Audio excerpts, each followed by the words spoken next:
रस्त्यावर भीक मागत होती महिला. कमरेवरील कापड आत काय आहे म्हणून सहज महिला कॉन्स्टेबलने हात लावला आणि असं काही निघालं की एकच खळबळ, पायाखालची जमीन सरकली. नेमकं आत काय पाहिलं गेलं? रस्त्यावर उभी असलेली ही महिला साधी गरीब दिसणारी, हात पसरून भीक मागणारी, पण क्षणात असं दिसलं की ज्याने पाहणाऱ्यांच्या पायाखालची जमीनच सरकली.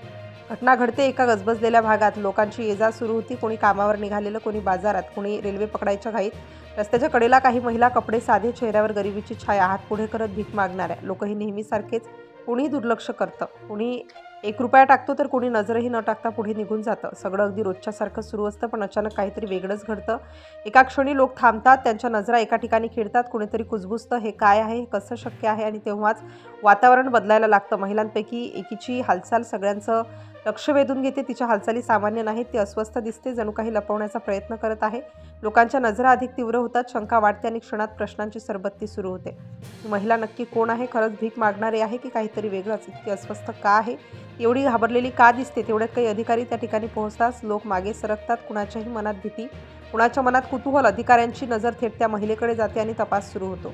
सुरुवातीला त्या महिला काहीच बोलत नाहीत, डोळे खाली घालून उभ्या राहतात. क्षणाक्षणाला तणाव वाढत जातो आणि मग तो क्षण येतो ज्या क्षणाची कुणीही कल्पना केलेली नसते. महिलेच्या कमरेवरील कापड हलतं आणि आत लपलेलं काहीतरी समोर येतं. लोक स्तब्ध होतात. क्षणभर सगळं शांत आणि मग एकच गोंधळ. कारण समोर जे दिसतं ते घृणास्पद नाही, पण धक्कादायक आहे. आणि धक्कादायक इतकंच की लोक विश्वास ठेवू शकत नाही. ही केवळ एक महिला नाही, ही केवळ भीक मागण्याची कहाणी नाही. इथे उघड होतं एक मोठं जाळं, एक नियोजित खेळ, ज्यात गरिबीचा वापर ढाल म्हणून केला जातो.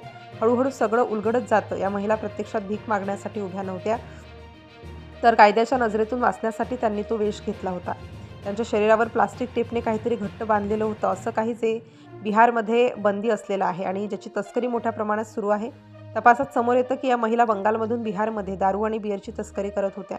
रेल्वे स्थानकाजवळ लाभा परिसरात उत्पादन शुल्क विभागाने सापळा रचला आणि एकामागोमाग एक 6 महिला तस्करांच्या हातात बेड्या पडल्या. तपासात उघड झालं की या महिलांच्या शरीरावर प्लास्टिक टेपने बांधलेली 38 लिटरहून अधिक विदेशी दारू आणि 21 लिटरपेक्षा जास्त बिअर लपवून आणली जात होती.